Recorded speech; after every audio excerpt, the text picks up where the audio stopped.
لان احنا يهمنا الازدهار ايا كان مصدره. حد من ابناء الشعب المصري نهض بالشعب المصري، احنا هنبقى فرحانين حتى لو احنا نطلع غلطانين يعني.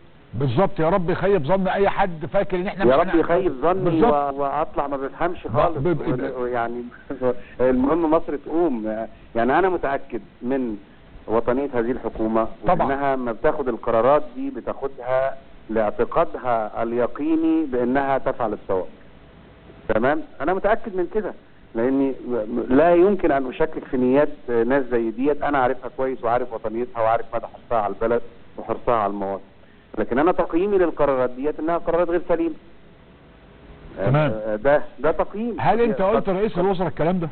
طبعا يا فندم، طبعا. رده كان ايه؟ ردوا ان هو وجهه نظرهم زي ما حضرتك قلت في المقدمه كده، ان الحكومه شايفه ان القرارات دي اتاخرت اكثر من 30 سنه، وان لا يمكن ان احنا نستمر بهذا الشكل، وان الخيارات قدامنا محدوده جدا بل منعدمه.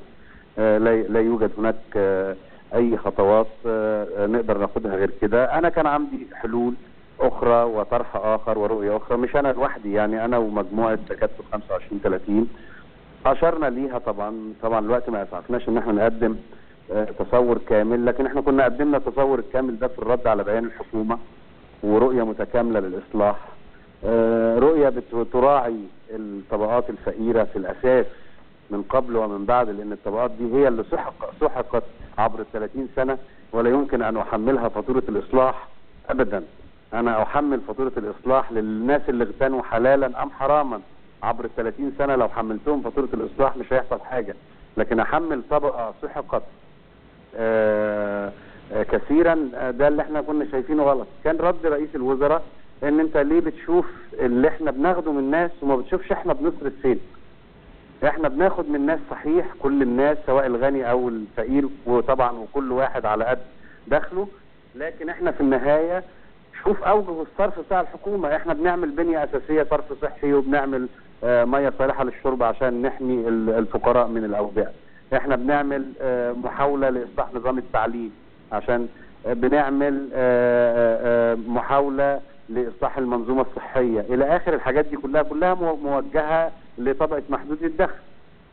فكلام يبدو جميل، لكنه انا بقول انه تركيز الحكومه، وده اللي انا قلته للسيد رئيس الوزراء، على فكره الارقام اللي هي فيها معدل النمو. يا استاذ محمد وانت هتفهمني. الو، فاهمك كويس قوي، اتفضل. هم بيتكلموا احنا نفسنا نرجع لمعدل النمو بتاع سنه 2009-2010 لما كان 7.6. انا قلت لهم ان نسبه النمو الاقتصادي اللي كانت 7.8 دي وكانت مؤهله للتصاعد، كان بعدها ثوره، لان في فرق ضخم ما بين النمو والتنميه. انت بتعمل نمو بيتوجه بعائداته لطبقه صغيره في المجتمع، والطبقه الاوسع ما بيوصلهاش عوائد التنميه. تمام. لابد من تنميه شامله ومستدامه توصل تخرج الناس من دايره الفقر. الفقير مش عايز ال 500 جنيه بتوع كرامه وتكافل، الفقير عايز بيئه صحيه ما يقعش في الامراض، يعني وفر له ميه وصرف صحي، عايز فرصه تعليم مجانيه حقيقيه لابنه، عايز خطه تنميه حقيقيه ابنه ده يطلع لما يتخرج يلاقي شغل، يوم ابنه ده يقدر ياخد العيله كلها ويطلع من تحت حد الفقر، يطلع في الطبقه الوسطى. ده اللي احنا بنتكلم عليه، اللي هو العداله الاجتماعيه.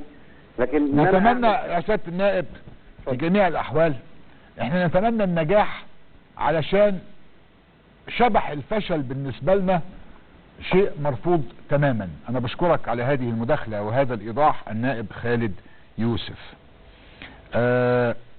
انا الفقره بتاعتي ووقت البرنامج ازف بالنسبه لنا، ولكن قبل ما نطلع بقى، ايه رايكم اديكم حاجه لطيفه قوي. مجموعه